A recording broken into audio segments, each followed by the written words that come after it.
So, Assalamu alaikum. Well, we were dissecting the book The Monk Who Sold His Ferrari, and now we are at chapter 10, that is the power of self discipline. So, as you know, we were reviewing different elements of the fable of the story, which Julian was telling his student John, and the next element in that story is the pink wire cable. So, up till now, we know that there was a sumo slammer who came out from the lighthouse, and now he's standing there in the middle of the garden, but there's one more element, that is the sumo slammer is naked. He's only wearing a pink wire cable which is covering his private parts, right? So here the element is the pink wire cable. Okay, so just like the pink wire cable here in this fable is just protecting the dignity of that sumo slammer, self discipline, willpower is what is being implied by this element. This pink wire cable is basically denoting the quality of self-discipline in our lives. So just like that wire cable is needed to protect the dignity, or is needed for the dignity of the sumo slammer, self-discipline and willpower in our lives are performing the similar roles, right? So they are needed to protect our dignity. So we'll just start our discussion from this point on.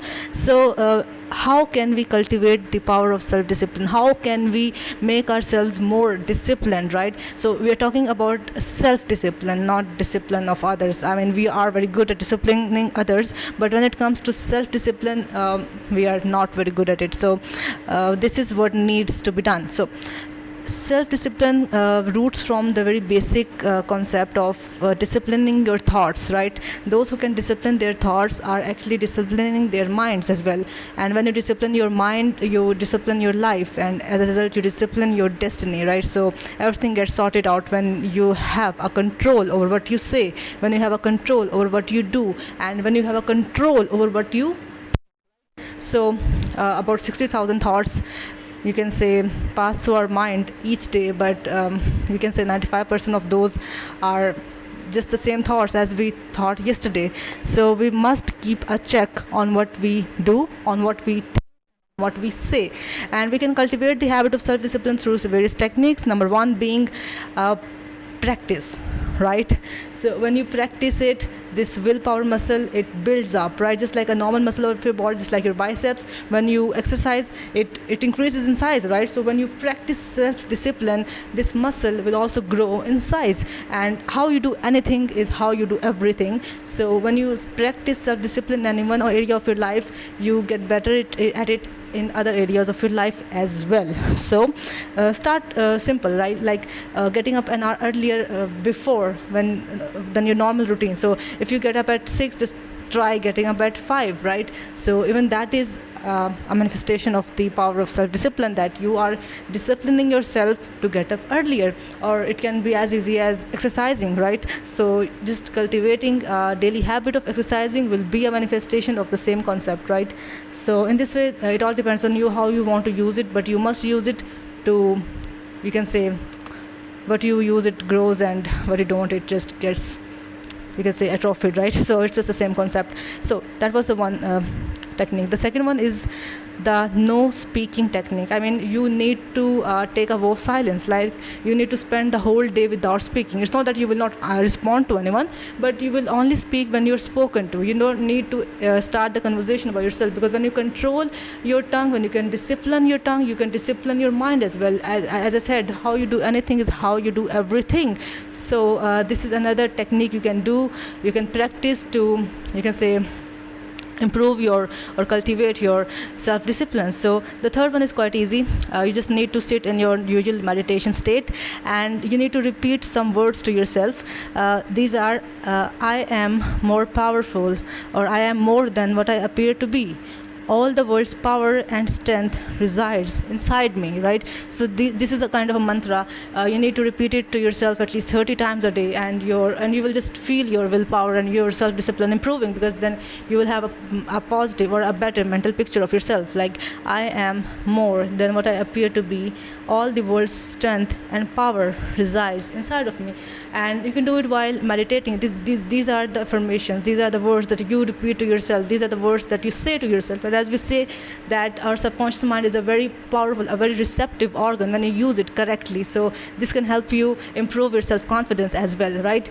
So This was the third technique, and you can use it along with envisioning or imagining yourself in a better state, because being a better version of yourself is what we all want to be, right?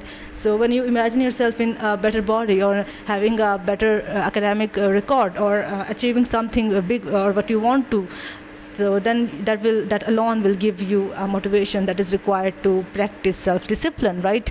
So these three techniques, that is, the one was to practice self-discipline no matter how small, the second one was the vow of silence, and the third one was the mantras, along with envisioning yourself or imagining yourself in the version you want to become, right? So these techniques will help you grow your muscle of self-discipline, and that is the second most important virtue that you need to cultivate in your life. The first one was the early awakening, right? उसको तो कोई भी displace नहीं कर सकता, but this one is just the second most important. Actually, you can say the first most important, because if you don't have self-discipline, you won't get up earlier, right? Because you will get up early one day, but later on you will just lose the track. And this is what happens when people start leaving their routine after resolutions on New Year, right? Even after just a week after the resolutions, they just like it because they're not getting the results, right? They just think they don't have enough self-discipline. So we need to cultivate it. The first few days will be tough. Definitely they will be tough because we're not used to the routine, but when we keep practicing them, the bad habits will simply go away like unwanted visitors, right? So our today's symbol was the pink wire cable, which was implying the discipline, the concept of discipline, and the virtue is to live with discipline, right? So the wisdom is that discipline is built by consistently performing small acts of courage. The more you nurture the embryo of self-discipline, the more it will mature. Willpower is the essential virtue of a fully actualized life. The techniques were, as I told you, the mantras and the creative envisioning, the vow of silence, and the quote is to wage a war against the weaker thoughts that have crept into your palace over the course of time. They will see that they are uninvited and unwanted, and they will leave like unwelcome visitors. So with this note, we are finally done with it. If you want, you can follow me on Instagram and Facebook as well. I have my pages on there as well by the same name, that is the Emotional Medico. So we'll see